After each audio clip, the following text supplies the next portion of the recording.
Ortho Ayurvedic oil and capsule. अब दर्द भी घुटने टेकेगा।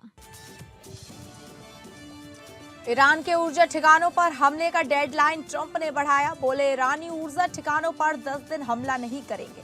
लेबनान में इजरायली हमले जारी। इजरायल के हाइफा पोर्ट पर ड्रोन हमला तो ईरान का बाब-अल मंदेब पर हमले की धमकी। जम्मू कश्मीर विधानसभा में भारी हंगामा। खामेनेई के पोस्टर लहरा रहे विधायकों को धक्का मुक्की। यूएस इजरायल के खिलाफ लगे नारे। स्पीकर ने सीएम उमर को युद्ध पर निंदा बयान जारी करने की दी अनुमति। अयोध्या में हुआ रामलला का सूर्य तिलक। 4 मिनट ललाट पर पड़ी किरणें। पंचामृत से अभिषेक, स्वर्ण जड़ित पीतांबर पहनाया। अयोध्या में 10 लाख श्रद्धालु पहुंचे। ऊर्जा संकट के बीच सरकार का बड़ा फैसला। सरकार ने पेट्रोल डीजल पर उत्पाद शुल्क घटाया। पेट्रोल पर एक्साइज ड्यूटी 3 रुपए घटाई। डीजल पर सीधा 10 रुपए की कटौती।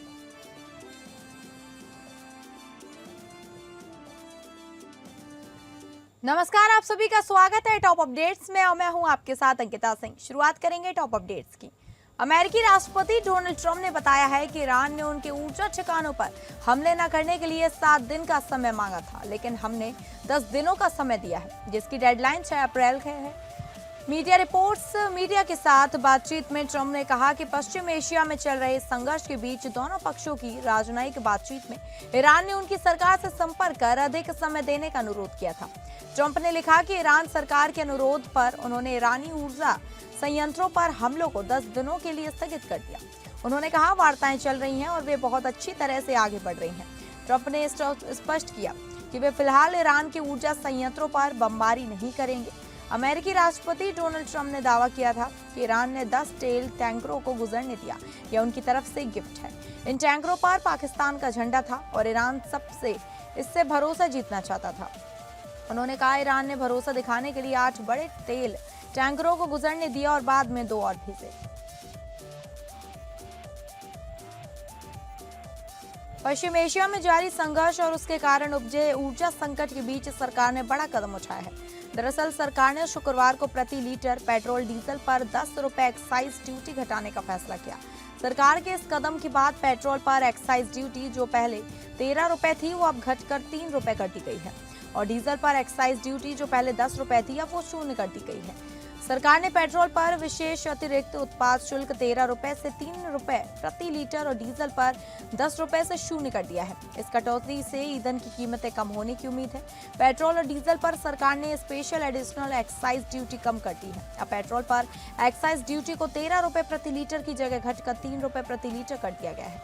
वहीं डीजल पर एक्साइज ड्यूटी 10 रुपए प्रति लीटर से घटाकर 0 कर दी गई है। देश में सरकार ने इस कदम से पेट्रोल डीजल की कीमतें कम होने की उम्मीद है। उत्तर प्रदेश में पेट्रोल और डीजल की कमी को लेकर चल रही चर्चाओं के बीच राज्य सरकार ने गुरुवार को साफ कर दिया कि प्रदेश में ईंधन की आपूर्ति पूरी तरह सामान्य है। प्रमुख सचिव खाद्य एवं रसद विभाग रणवीर प्रसाद ने कहा कि सभी जिलों में मांग के अनुसार पेट्रोल डीजल उपलब्ध कराया जा रहा है और कहीं भी संकट जैसी स्थिति नहीं है। प्रदेश सरकार ने लोगों से अपील की है कि अफवाहों के आधार पर घबराहट में अतिरिक्त खरीदारी न करें।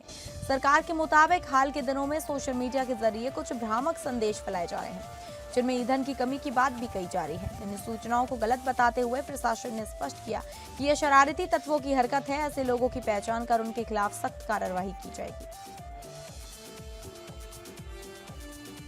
जम्मू कश्मीर विधानसभा के बजट सत्र का दूसरा चरण के सत्र की शुरुआत काफी हंगामे के साथ हुई।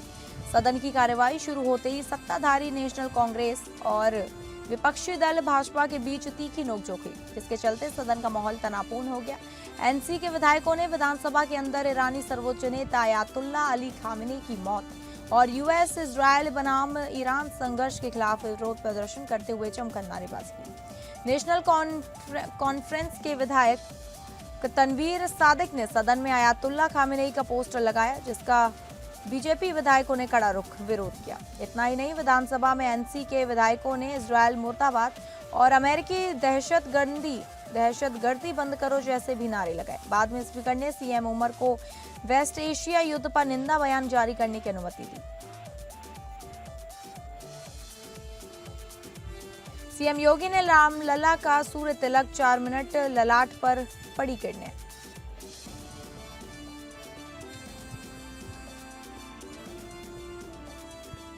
अयोध्या में सीएम योगी ने सूर्य तिलक किया। वहीं सीएम योगी ने रामलला का सूर्य तिलक किया और यह तिलक 4 मिनट ललाट पर किरणें भी पड़ी। पंचामृत से अभिषेक किया, स्वर्ण जड़ित पीतांबर पहनाया गया। अयोध्या में 10 लाख श्रद्धालु पहुंचे। बाराबंकी जनपद के राम सनेही घाट क्षेत्र के डेमा गांव में आज जो मातम पसरा है, सिस्टम की कार्यप्रणाली पर गंभीर सवाल है। परिजनों का आरोप है कि बाराबंकी की राम सनेही घाट पुलिस युवक को उसके घर से उठाकर ले गई थी, जिसे बाद में अयोध्या जनपद की इनायत नगर पुलिस को सुपुर्द कर दिया गया। गंभीर आरोप है कि अयोध्या जनपद की पटरंगा पुलिस और बसौड़ी मथुरा चौकी में उसे 3rd डिग्री दी गई। परिजनों का दावा है कि पुलिस कर्मियों ने बेरहमी से पीटा और फिर 2 लाख रुपए की अवैध मांग की। इसी मानसिक और शारीरिक प्रताड़ना के चलते युवक ने 12 फरवरी को घर में आत्मघाती कदम उठाए। आरोप है कि न्याय के लिए आवाज उठाने वाले परिजनों और समर्थकों पर ही प्रशासन ने मुकदमे लगा दिए, जबकि दोषी पुलिसकर्मियों पर अब तक कोई ठोस कार्रवाई नहीं हुई। असंद्रा थाना प्रभारी की मौजूदगी में भारी सुरक्षा के बीच युवक का अंतिम संस्कार कर दिया गया। बाराबंकी जनपद ऐसी अफवाहों के नाम रहा जिसने शहर से लेकर देहात तक के पेट्रोल पंपों पर इमरजेंसी जैसे हालात पैदा कर दिए। सुबह होते ही पूरे जिले में यह खबर आग की तरह फैल गई कि डीजल और पेट्रोल का संकट खड़ा होने वाला है। बस फिर क्या था, खेती किसानी के जीवन सीजन के बीच घबराए किसान ड्रम लेकर पंपों की ओर दौड़ पड़े तो वाहन चालक अपनी गाड़ियों की टंकियां फुल कराने के लिए लंबी कतारों में खड़े हो गए। अफवाह का असर इतना जबरदस्त था कि देर शाम होते होते जिले के कई छोटे पेट्रोल पंपों पर स्टॉक खत्म होने की नौबत आ गई और हालात बेकाबू होने लगे। ग्रामीण अंचलों में स्थिति ज्यादा खराब रही। वहीं जहां भारी भीड़ के चलते कई पंपों पर डीजल पेट्रोल खत्म हो गया, शहर में भी सभी पेट्रोल पंपों पर गाड़ियों की लंबी लाइनें लग गईं, जिससे अव्यवस्था चरमरा गई। हालात बिगड़ते देख जिला आपूर्ति अधिकारी राकेश तिवारी खुद मोर्चा संभालने सड़कों पर उतरे। देर शाम वे शहर के पेट्रोल पंप पहुंचे, जहां गाड़ियों की अपार भीड़ और अफरा तफरी का माहौल था। उन्होंने खुद माइक संभाला और जनता से पैनिक न होने की पुरजोर अपील की। जिला आपूर्ति अधिकारी ने लाउड स्पीकर से ऐलान करते हुए कहा कि जनपद में डीजल और पेट्रोल की रत्ती भर भी कमी नहीं है। जिलाधिकारी महोदय खुद इसकी लगातार समीक्षा कर रहे हैं। पेट्रोल पंपों पर अपार भीड़ को देखते हुए कई पेट्रोल पंपों पर पुलिस बल को लगाना पड़ा। पुलिस ने भी भीड़ को नियंत्रित करने और कतार बंद करने में कड़ी मशक्कत की।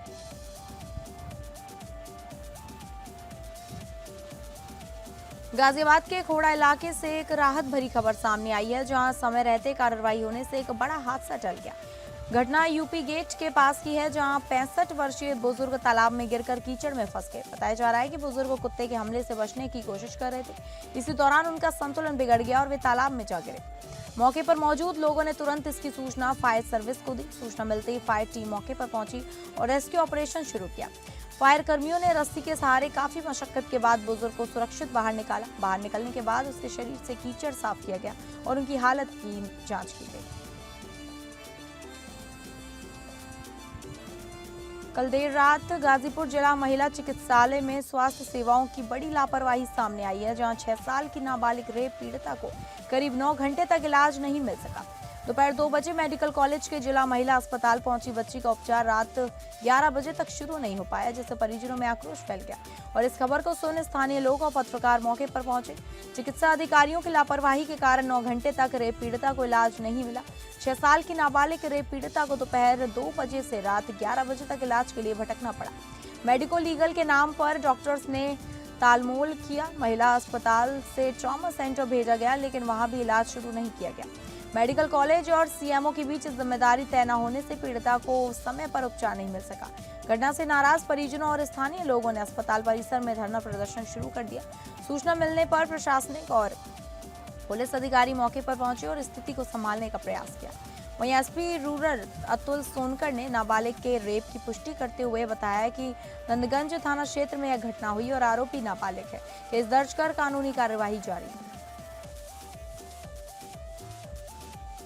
हमीरपुर जिले की शहर नगर पालिका क्षेत्र के गांव में शहर से जोड़ने के लिए सड़कों का बजट पास किया गया, जिसको लेकर सड़क का निर्माण मुख्यालय से नगर पालिका क्षेत्र के गांव से चल रहा है।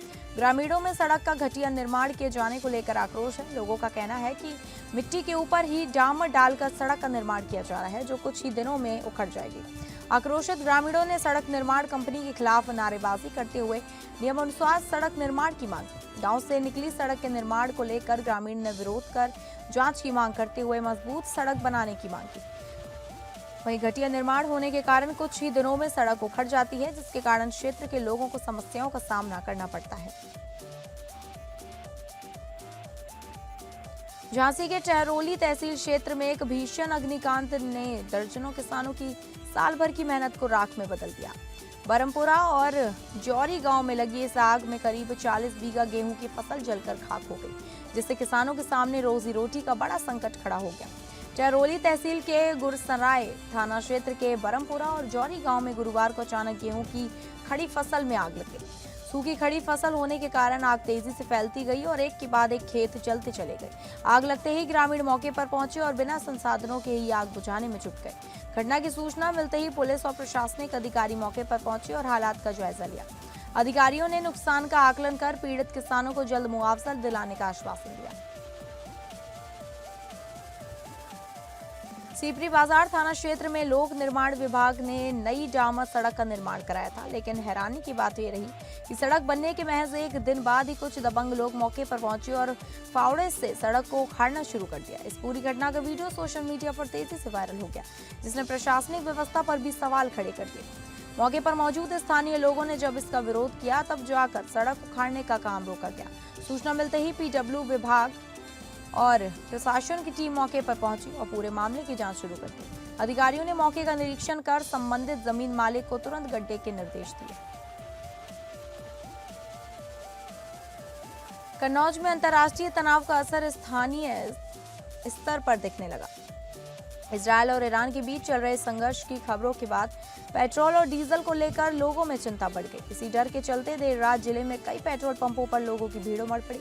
ताजा मामला कन्नौज जनपद के रिलायंस पेट्रोल पंप का है, जहां वाहन चालकों द्वारा जरूरत पड़ने से जरूरत से ज्यादा ईंधन भरवाया जा रहा है, जिससे पंपों पर लंबी लंबी कतारें लग गई। कई लोग भविष्य में ईंधन की संभावित कमी को देखते हुए स्टॉक भरने की कोशिश कर रहे हैं। स्थानीय लोगों का कहना है कि अगर अंतर्राष्ट्रीय हालात ऐसे ही बने रहे तो आने वाले दिनों में पेट्रोल डीजल की उपलब्धता और कीमत दोनों प्रभावित हो सकती हैं। फिलहाल प्रशासन की ओर से किसी तरह की कमी की आधिकारिक पुष्टि नहीं की गई है, लेकिन अफवाहों के कारण बाजार में स्थिरता का माहौल बना हुआ है। कानपुर शहर में ई रिक्शा को माध्यम बनाकर चोरी और लूट की वारदातों का अंजाम देने वाले एक शातिर गैंग का पुलिस ने खुलासा किया है। इस गैंग में एक युवक, एक युवती और एक महिला शामिल है, जिन्हें पुलिस ने गिरफ्तार कर लिया है, जबकि एक आरोपी अभी भी फरार है। एडीसीपी पूर्वी अंजलि विश्वकर्मा ने मामले का खुलासा करते हुए बताया कि 9 मार्च को चकेरी थाना क्षेत्र निवासी रंजना का घंटाघर चौराहे से ई रिक्शा में बैग चोरी हुआ था। पीड़िता की तहरीर के आधार पर पुलिस ने मुकदमा दर्ज कर जांच शुरू कर दी। जांच के दौरान पुलिस ने 3 आरोपियों को गिरफ्तार किया। ये तीनों बेहद शातिर तरीके से ई रिक्शा में सवार होकर यात्रियों को निशाना बनाते थे और मौका मिलते ही बैग व कीमती सामान चोरी कर लेते थे। पुलिस ने आरोपियों के कब्जे से 50,000 रुपए नकद बरामदी की है। फरार आरोपी की तलाश में पुलिस टीम लगातार दबिश दे रही है। कानपुर कमिश्नरेट के पूर्वी जोन के चकेरी थाना क्षेत्र से एक बुजुर्ग महिला के साथ मारपीट का सनसनीखेज मामला सामने आया। जानकारी के अनुसार पीड़ित महिला ने पड़ोसियों द्वारा दी जा रही गाली गलौज का विरोध किया, जिसके बाद विवाद ने हिंसक रूप ले लिया। आरोप है कि दबंग पड़ोसियों ने महिला को घर से घसीटते हुए सड़क पर लाकर बेरहमी से पीटा। हमलावरों ने महिला के बाल पकड़कर लात घूंसों से जमकर मारपीट की। इस पूरी घटना का वीडियो किसी ने बनाकर सोशल मीडिया पर वायरल कर दिया, जिसके बाद इलाके में आक्रोश फैल गया। घटना चकेरी थाना क्षेत्र की बताई जा रही है। मामले की जानकारी मिलते ही पुलिस हरकत में आई और जांच शुरू कर दी गई है। पुलिस अधिकारियों का कहना है कि वीडियो के आधार पर आरोपियों की पहचान की जा रही है और जल्द ही उनके खिलाफ सख्त कार्रवाई की जाएगी।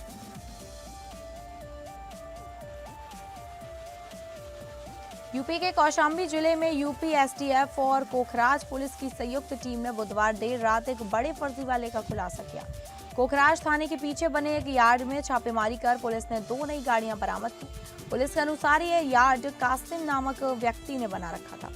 वह पुराने चेसिस नंबर बदलकर और फर्जी चेसिस नंबर पंच करवाकर गाड़ियों के फर्जी कागजात प्रयागराज आरटीओ कार्यालय से बनवाता था और फिर उन्हें बेचता था।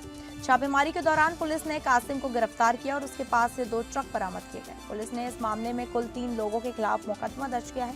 सीओ सिराथू संतोष सिंह का कहना है कि एसडीएफ प्रयागराज व थाना पोखराज पुलिस द्वारा लोन पर वाहन लेकर फर्जीवाड़ा करने वाले अभियुक्त की गिरफ्तारी, वाहनों, फर्जी कागजात व फर्जी नंबर प्लेट की बरामदगी की।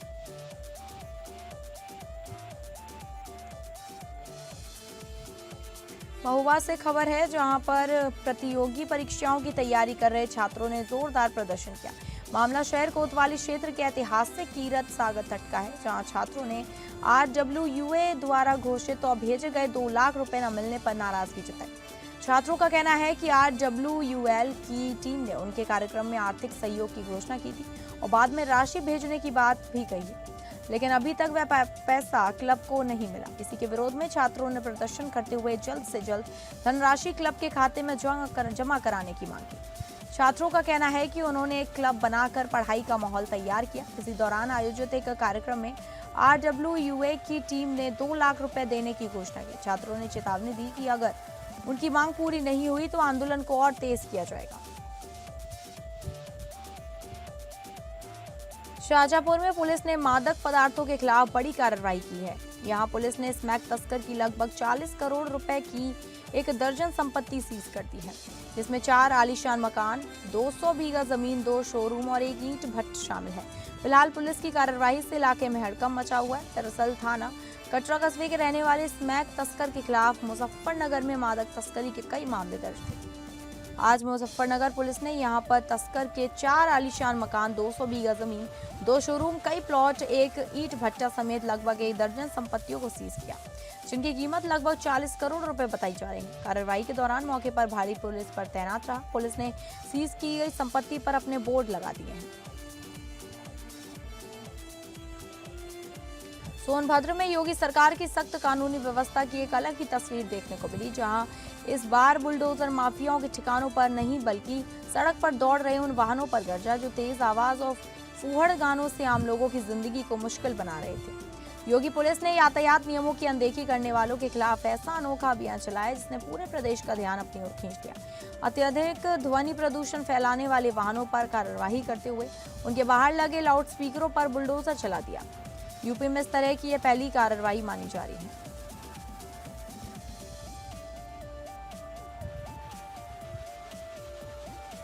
मशहूर फिल्म निर्माता जोया अख्तर ने अपने अगले बड़े प्रोजेक्ट आ परफेक्ट मैच की आधिकारिक घोषणा कर दी है। उन्होंने सोशल मीडिया स्क्रिप्ट की एक झलक साझा की, जिसमें किरदारों के नाम कबीर और नव्या बताए जा रहे हैं। इस प्रोजेक्ट का निर्देशन खो गए हम कहां फेम अर्जुन वरेन सिंह करेंगे।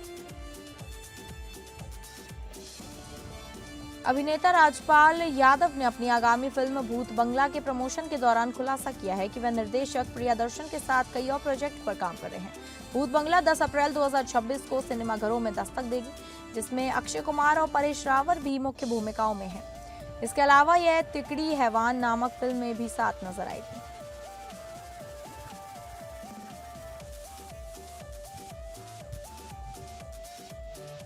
तो फिलहाल टॉप अपडेट्स में बस इतना ही। नमस्कार।